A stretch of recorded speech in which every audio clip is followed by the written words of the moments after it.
You are watching the special luncheon dialogue envisioning China, Africa's trade and investment at the China-Africa Conference, LSE 2021. My name is Shirley, Director of the China-Africa Initiative at the LSE. And joining us today are some of the world's most authoritative and leading minds on Africa and the global development. We are greatly honored to welcome Her Excellency, Dr. Rania Al-Mashat, Minister of International Cooperation, Egypt. She's one of the most powerful women on the global stage and indeed an inspiration for females all around the world. And we also have the senior leadership from our leading global development institutions joining us. We have Jingdong, Vice President and Treasurer of the World Bank, Leslie Maasdrop, CFO of the New Development Bank, who is just waiting to check in here, Dr. Martin Kimmig, Chief Risk Officer of Asian Infrastructure Investment Bank. And so before we get started, we just would like to welcome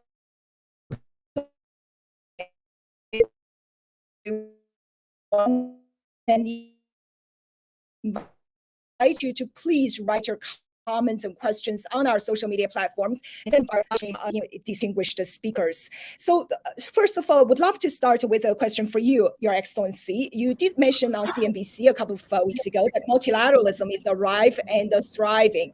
Now, today, our lineup of speakers absolutely represent that spirit of global multilateralism. But in 2021, things seems to have changed a bit. The understanding of globalization has shifted. And so is multilateralism today in 2021 still taking on the same characteristics as before? Are there any new architectures on the horizon that we are looking at? Thank you very much, Shirley, and thank you for your kind introduction. As I was mentioning earlier, at the beginning of 2020, we entered the pandemic with protectionism, a trade war, the geopolitics changing, and then all of us were hit with a pandemic that initially sort of created a rhetoric that every country's on its own, no exports, the supply chains being cut off.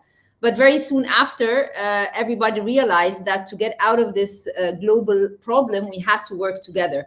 So in my view, no, there is scope and space for multilateralism. It's inevitable, notwithstanding the challenges that we face, particularly given the very fastly evolving geopolitical developments that are taking place. Nonetheless, when we talk about different countries having national agendas towards 2030, they are able to fulfill this with a lot of cooperation with multilateral institutions as well as with bilateral development partners. In our case, this has continued in 2020 and through 2021 in a very robust manner. And that's what gives me confidence that no, there is multilateralism. We work together. We have whether it's inclusive, digital, or green as national strategies. Every country that's able to fulfill this in collaboration with its development partners adds to the global agenda. Right. Very interestingly, Dr. Rania, you mentioned about achieving the Sustainable Development Goals. Every country, rich or poor, are in this goal together, and we are 9 years away to achieving those stated goals. What currently represent the biggest challenges in Africa? Of course, when we take a look at Africa, the infrastructure is an issue. Infrastructure related to digital. Today, everything that is taking place and the pandemic has shown us how countries are resilient depending on or a function of their readiness on the digital platforms. So I think that is a very key challenge. The other is, of course, the younger population, and that younger population needs more jobs and therefore more private sector engagement. So these are, and private sector engagement comes through different types of financing, whether it's trade financing or ODA financing, which comes at low cost, but readdressing the risk premia for many of the countries in Africa might be one venue where we can all coordinate on, particularly given the potential of the continent and how it can provide a lot of value added to the global community. And Jingdong, you earlier mentioned that it's very important for Africa's sustainability to essentially create a vibrant private sector in Africa. So you are very passionate about working in and around Africa's development for the past 3+ decades. So what are the things that the World Bank, as well as other multilateral institutions, are doing today with African governments to ensure job creations, the private sector generation, and delivering the transparency of the corporate governance to ensure the corporate sector's sustainability? Well, thank you, Shirley, and certainly delighted to be on the same panel with Honorable Minister and my colleagues from AIIB and New Development Bank. So maybe just before I answer that question, we are still in the middle of a global pandemic, which itself is an indication that without multilateralism, each individual country would be absolutely in despair in terms of overcoming, the global effort of COVAX, the sharing of vaccines so that we can accelerate access to vaccines so that the world can get out of this is certainly a great effort and true demonstration of value of multilateralism. When it comes to Africa, there are quite a number of things in terms of how do we make sure that Africa is attractive to private investors, both within the continent, but also from abroad. Now, I used to be at IFC, and so is my good friend, Dr. Kimmig. But now I'm at the World Bank side. I very much appreciate the policy advice the World Bank has been working on with governments in terms of creating that enabling environment. And since the Honorable Minister is here, one great project we did together, and certainly IIB was involved, is the Egyptian solar project, where through the partnership between the World Bank, MIGA, ISC, AIIB, and many private banks, instead of a piecemeal building of renewable energy, one solar farm to another solar farm, instead, I think we work with the government, and certainly Minister played a key role in figuring out how do we tell private investors this is a holistic plan of renewable energy for Egypt. Here is a power purchase agreement that is transparent, that is backed up not only by the government, but by MIGA, by the World Bank. And then private sector sponsors could come pick and choose which solar farm they'd like to work on. That was very successful. And if my memory serves me correct, I think there was 13 solar farms parceled out to a number of private sector sponsors who came in and pick and choose their own. And certainly many commercial banks and AIIB, ISC came in a syndicated loan platform. So, financing was solved. So I think getting private sector interested certainly needs a multi-stakeholder participation, starting with the government, giving private sector the level of confidence, not through words, but through actual policy, through a level of transparency, and certainly Egypt has done it really well. So talking about this cross-continental multilateral cooperation, particularly in Egypt, is really coincidental. And we have almost every spokesperson on this project here. But Dr. Kimmig, you are sitting in Beijing. You are in the senior leadership of one of the fastest rising global multilateral development institutions. I understand that just recently your institution has come up with the policy that AIIB is no longer going to invest in fossil fuel projects overseas. And I think a lot of these major policies are going to inevitably transform the African sustainable landscape. So from your perspective, in Africa's development, are you doing something different, maybe slightly innovative, but a little bit different from what the, say, for example, your counterparts have been doing in Africa? First, thanks to be on this panel, and hello to Her Excellency. She might not remember it, but I met her at the World Bank meeting in 2019. And obviously, hello to Jingdong and Leslie. So yes, when we started our energy strategy, we started already with a very restrictive use of coal, only in absolute exceptional circumstances when there's no other energy source available. But however, earlier this year, we made the public commitment we will not finance coal. And this is in advance of our new reviewed energy policy. Next question is obviously gas, still a carbon, a source of energy. We see gas as transitionary and also obviously have criteria where gas is still useful. Also, as we have committed, like the World Bank, IFC has, I'm sure, and the NDB will or has to be Paris aligned by July 1st, 2023. Also, there will be further restrictions on the use of gas. But real focus is obviously be catalytic with respect to the real green energies. And that is obviously, and I wanted to stress that Paris alignment, achieving the Paris goals can only mean being multilateral and cooperative. And despite all the geopolitical tensions, which have arisen, also over the last 2 years, I think the sensitivity to the climate change risks, which are particularly severe in Africa, have become, I think, made headlines everywhere, whether it's government or even private sectors, which seem to lead governments in many countries.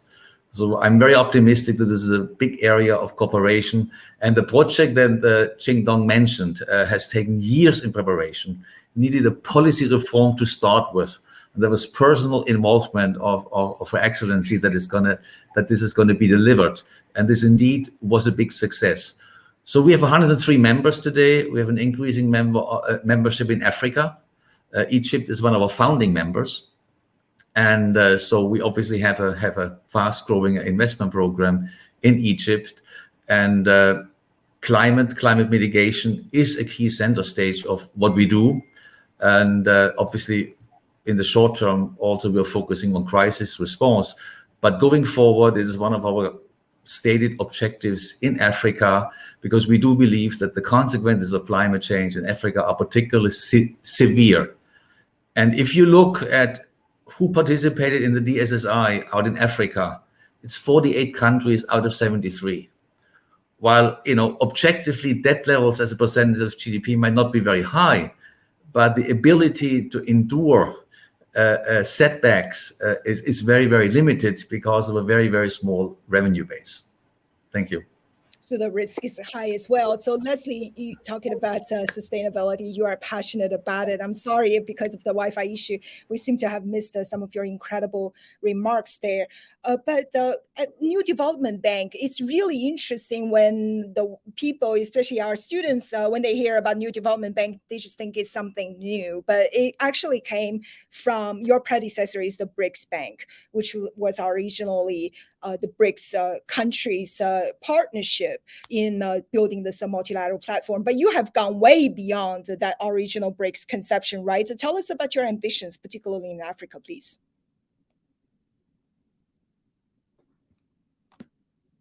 Leslie, you're on mute. The bank was created in can you hear me now? The bank was created in 2015. The articles were signed in 2014. At that stage, as you know, there was a growing sentiment amongst the large emerging markets that their voice was not adequately represented in the existing Bretton Woods institution. So let's be very clear. There was a feeling within the large market, especially within the G20. They used G20 to a degree to try and effect those reforms, but it took a very long time. So these institutions were created.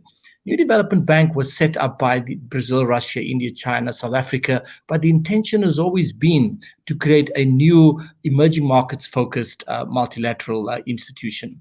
So we will now migrate beyond the BRICS countries. We have already started in that regard. The bank has just admitted 3 new members, and the process of admitting new members will now gather momentum.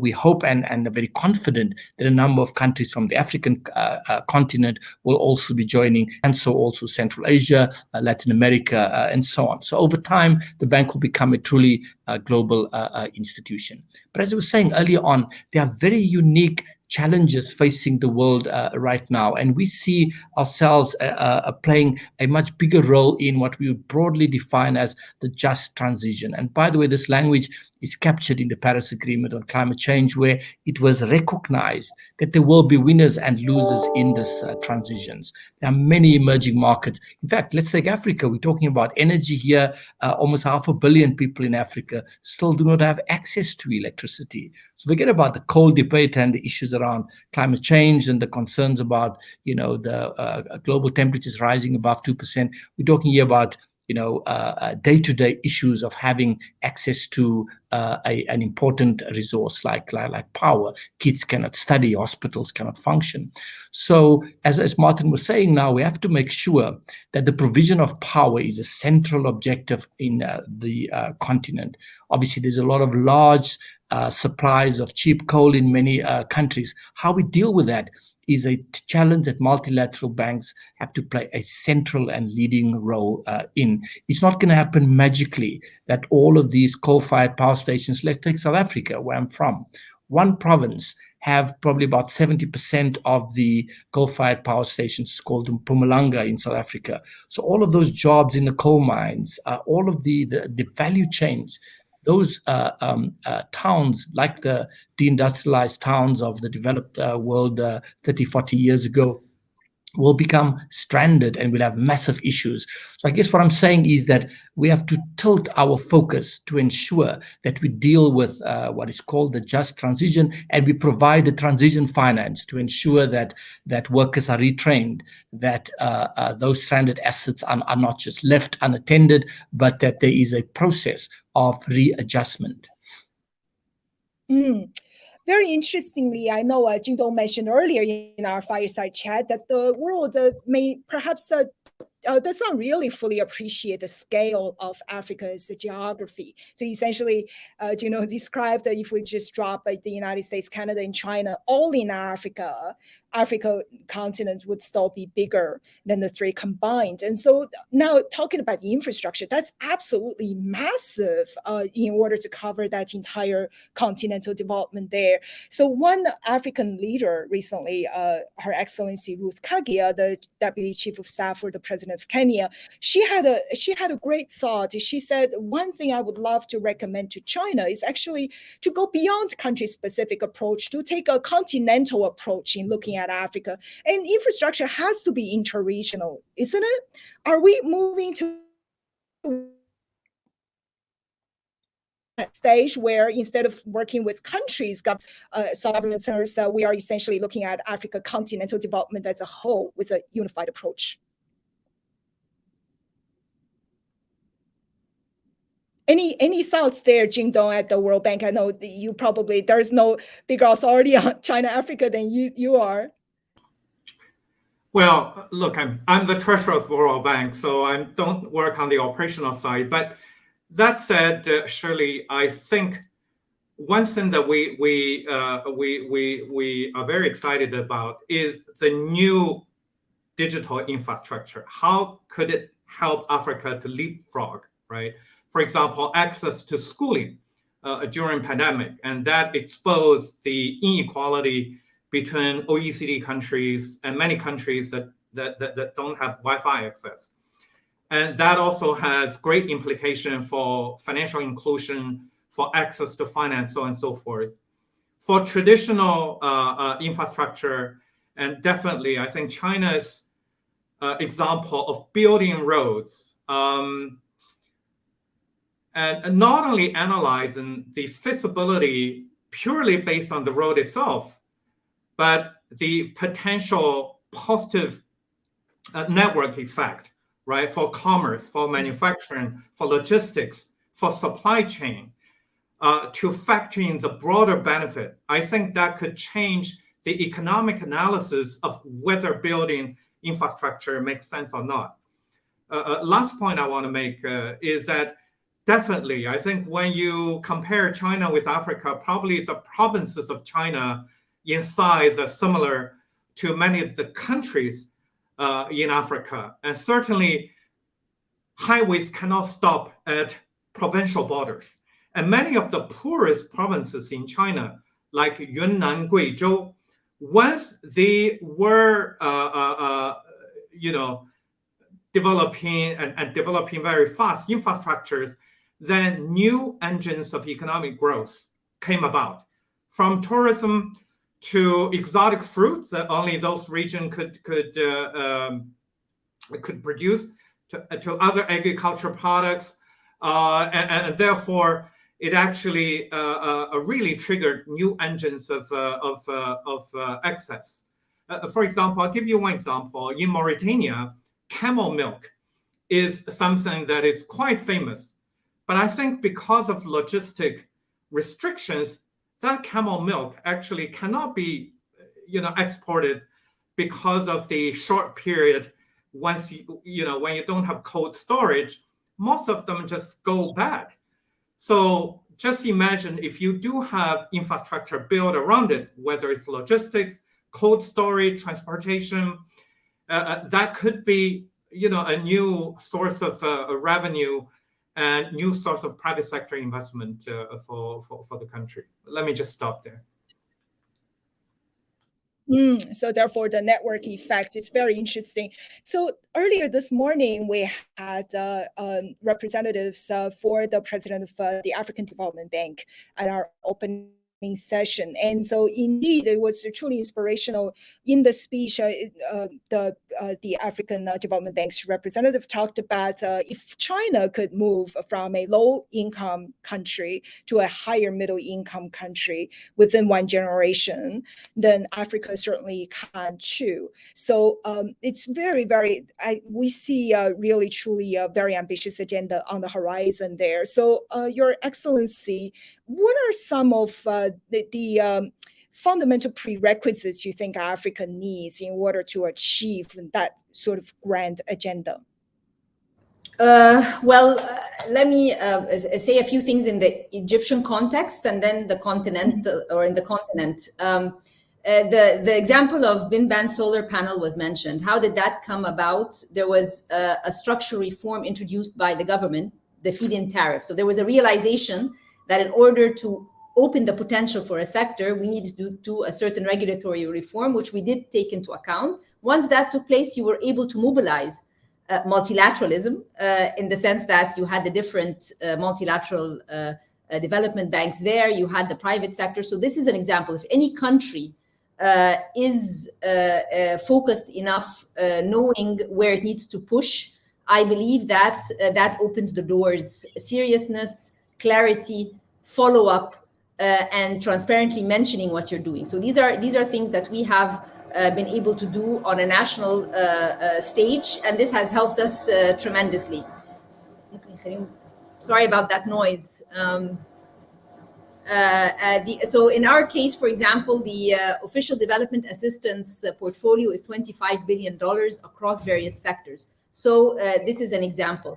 When we talk about African Development Bank and in Africa infrastructure, we have the Cairo-Cape Town road, for instance, is one of the projects that we are endorsing, and it's being done with the African Development Bank. Electricity transmission between Cairo, Southern Sudan, and in Libya. That's another example. So there are these items which are very important when it comes to collaboration within the continent, and IFIs or MDBs are there to lend support once the project is clear. The African Continental Free Trade Agreement is a very important mechanism. We need to create more actions towards it so that we can fulfill its potential. We have a 2063 Africa agenda. So there's the 2030 global, and then there's the Africa 2063. And of course, the Silk Road is another very important initiative. The Belt and Road, which is very, very important. And it also ties in with the Africa 2063 agenda. So there are several items which, if we start activating a little bit more, we will be able to answer many of the questions that you mentioned. So there's so much that can be done. it's impossible to do a big bang approach, but there are, if we push on each of these venues, there is great potential that can be realized. So what are some of the structural weaknesses or maybe potential for opportunities that you believe that Africa needs to resolve collectively? So some fundamental characterizations of the continent and the economy that be collectively, yes. So I guess, one of the or improved upon. So one of the key challenges for the world is water. And water is an issue because of climate change, because of population growth. And therefore, there are several wastewater management plans that we have done. And many of our private sector companies who implemented those are doing the same in other African countries. So what is important here is because lending to certain African countries has a risk premium, we need to discuss with different development banks how we can bring that down, given the successes that we've seen with certain private sector from the country to be scaled up and replicated in others.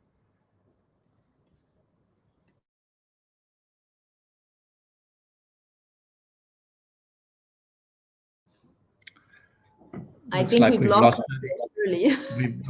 We've lost Shirley there for a moment, but I wanted to add one or two things that I think are really sort of critical for Africa going forward. You touched on some of the fundamentals. I mean, the people often ask whether it is possible to replicate the 40 years of spectacular reform and opening up and this growth miracle that China unleashed over the last 40 years.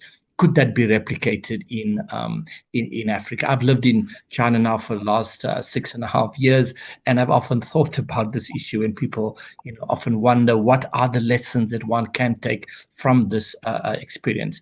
And as His Excellency has just sort of outlined, there are no silver bullets. I mean, obviously, we have to do the basics, which is strengthen the fundamentals that underpin growth, which is investment in people.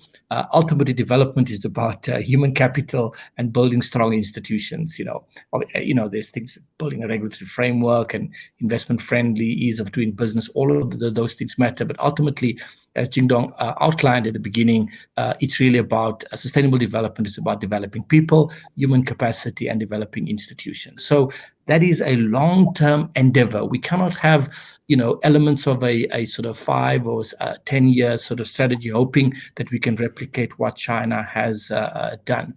I mean, obviously, in the context of the fact that we have multiple countries, we have to look at what is the one or two unique features that all of us share.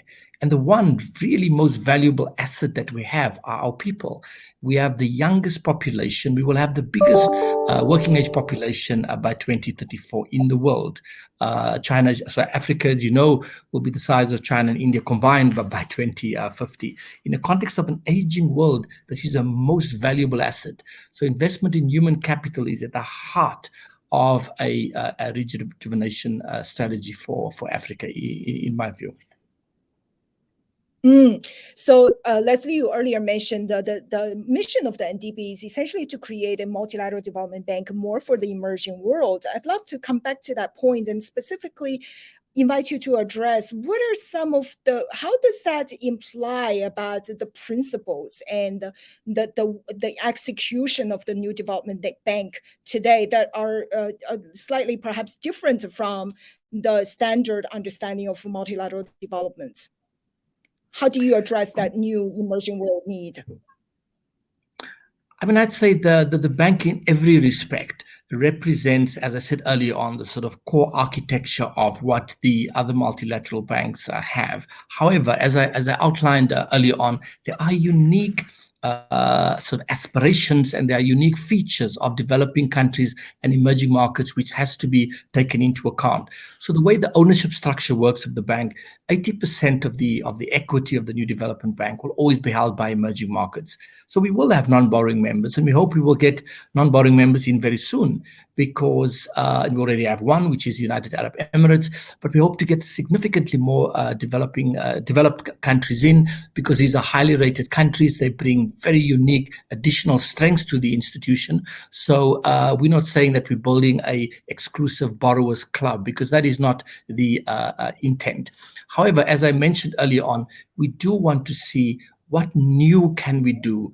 Jingdong spoke about the power of technology earlier on. There's an untapped potential in terms of the power of technology. Secondly, as I mentioned, we have unique aspects linked to the transition to low carbon future, and this desire to find a set of strategies to deal with the transitional implications of this move from carbon intensive world towards a low carbon future. We would like to help our countries in that transition journey, because it's a unique set of challenges that the African countries will be facing. Absolutely interesting. Jingdong is obviously a big believer in innovation, and so I believe is Dr. Kimmig at the AIIB. So from your two gentlemen's perspective, Africa, earlier this morning, our African representatives were talking about essentially Africa seeing this digital transformation as a major global leveling off opportunity for Africa with the developed world in this fourth industrial revolution. And so I believe there were language such as Africa will take a lead or a leadership role in the fourth industrial revolution. So from AIIB and particularly the World Bank's perspectives, how are we supporting the African ambition there in its digital transformation? Dr. Kim, please. Okay, I can go first. I can go first. Obviously, in the field of infrastructure, digital innovation is playing a major role. For example, when you look at smart grid systems, you look at smart cities, you look at smart transport systems, where the digital transformation does allow you, and Jingdong used the term earlier, to leapfrog. There is an advantage. I don't want to sound arrogant, but there is to that extent also an advantage not having any baggage in terms of old infrastructure that you have to use because you cannot accept sunk costs, and to look at the new wave that is feasible and financeable. But I still want to maybe link a little back to the question earlier, and it doesn't sound very mundane, but implementation capacity, execution is absolutely essential in delivering success of projects. And obviously one of the major differences is if you're in China, it's its execution capabilities. And obviously also in Egypt, this is a very advanced civil society with tremendous execution capabilities. And that is a challenge in some countries. So that's where we lean a lot on the World Bank. We co-finance about a third of all our investments with the World Bank, because the World Bank has local implementation execution capabilities that are important to get the deliveries on ground. Whether it's digital or not digital, we did digital recently in Rwanda with the World Bank to help those small companies to get access to the outside world. We have learned all from M-Pesa, which I believe now is already 15 years ago, which completely leapfrogged the banking system. And I think the same thing we're going to see in logistics and in other areas. Healthcare is a big area where the digital revolution will be a major impact, and obviously education. So I'm very optimistic. We also have challenges around digital. I'm a risk officer. We have a risk of facing a digital divide. And I think as development partners, we have to collaboratively work against that and to have common standards also with respect to digital, with respect to data privacy, that does allow us to collaborate effectively. Jingdong, you have been working really passionately on the digital transformation. Particularly, you talk quite a lot about Rwanda. So, what are some of the innovative initiatives that we are doing in jumpstarting Africa's digital transformation there? Yes, Shirley, I think colleagues have talked about the importance of digital quite enough, and certainly that would link to making sure the human capital in Africa gets proper education and they become productive labor forces. And of course, the experience of Kenya is very, very telling, that no matter what is the stage of development, right, if you somehow can make digital access happen, in Kenya, access to finance is now over 90% of the population, one of the highest even in the world. So how do we make sure that we nurture, support similar successes and similar to the Egyptian solar? It is a whole value chain from regulatory reform on government policy all the way to having private sector entrepreneurship come into specific solutions to each part of whether it's remittance, whether it's online banking, whether it's investment. The fact that Kenya Treasury issued the world's first online savings bond. So Kenyan citizens can buy those bonds through cell phone. And this is really the first. So which leads to another story, that is, how do we make sure that we nurture successes within Africa that will serve as motivations? I want to share that Egypt issued one of the earliest green bond on the continent, 750 million, 5 times oversubscribed. And congratulations, Honorable Minister, that's a great success, right? That is, in addition to ODA support, how do we open Africa so they become attractive to international institutional investors? So I think it's really a multitude of efforts that we have to make. But one thing I wanted to say is that, because we're talking about China-Africa, and China certainly had exceptional growth, but just want to remind your audience that over the past 20 years, in aggregate, Africa was also making rapid progress. Just cite some numbers so that we put things in perspective. The access to electricity 20 years ago was about 26%. Now it's about half of the population. Still a long way to go, but that's good progress. Life expectancy went up 10 years. Primary education completion went from 54% to 69%.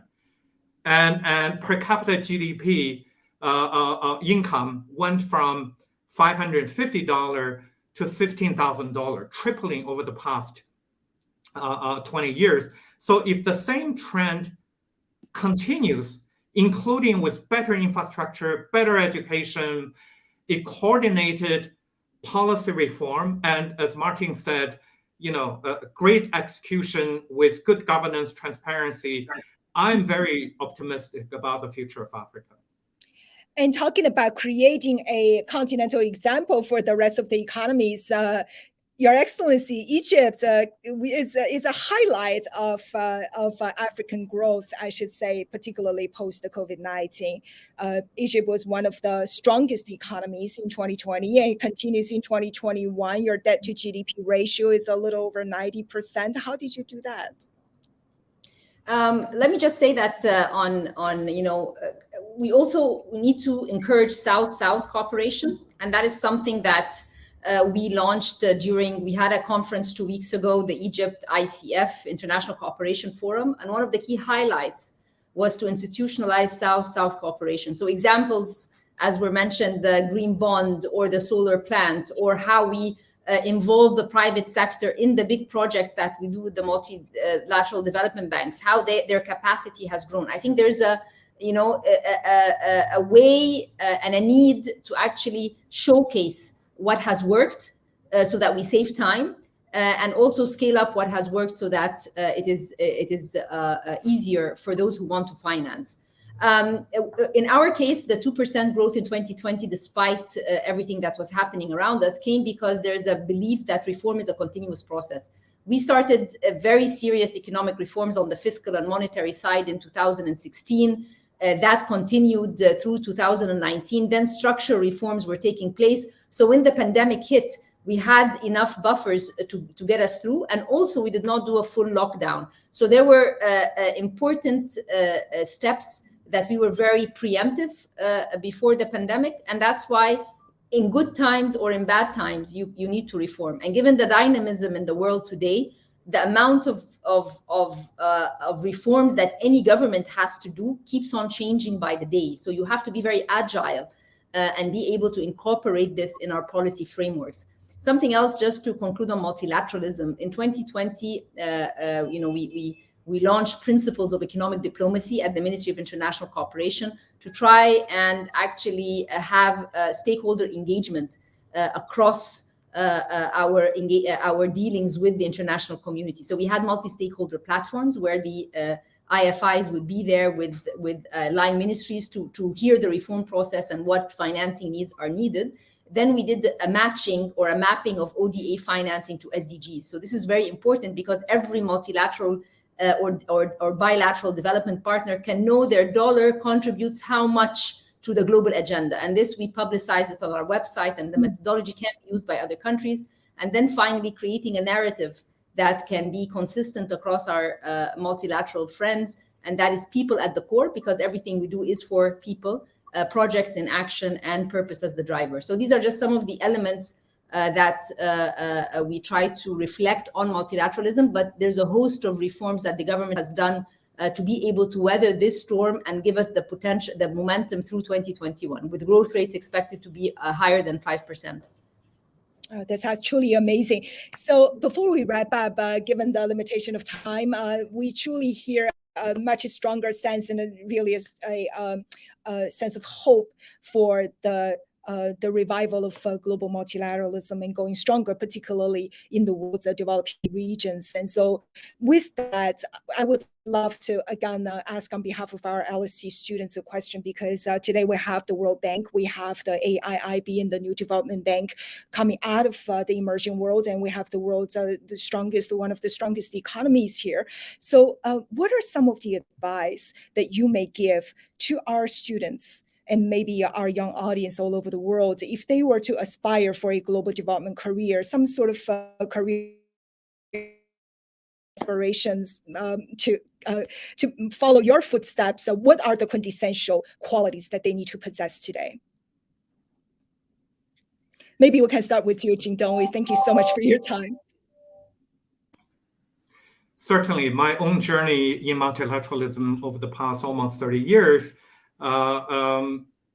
certainly I have a fulfilling life where you can achieve your professional goals while also have the sense that you're doing something very meaningful in terms of helping humanity.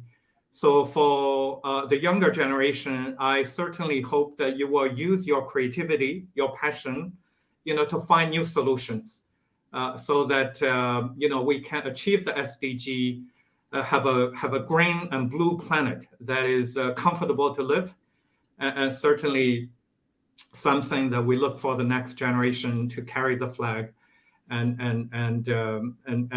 I'm sure they will do a better job than we do. That's great.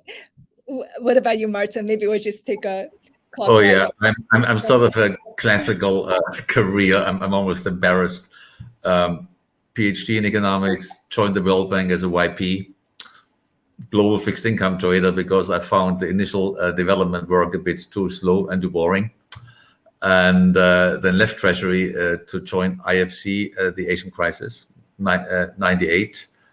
I think that I would summarize it similar as Jingdong. It's a privilege to work in the profession that is professionally interesting, but allows you to live your values and your vision of the world to have impact. And ultimately, I think you should ask yourself, in a multicultural environment, do you see differences of people as a transaction cost in communication, or do you see it as a spice in life? And if you see it as a spice in life, then these are fantastic environments where you meet many, many interesting people, will start friendships that go way beyond work and discover, commonalities. It's a very unique place.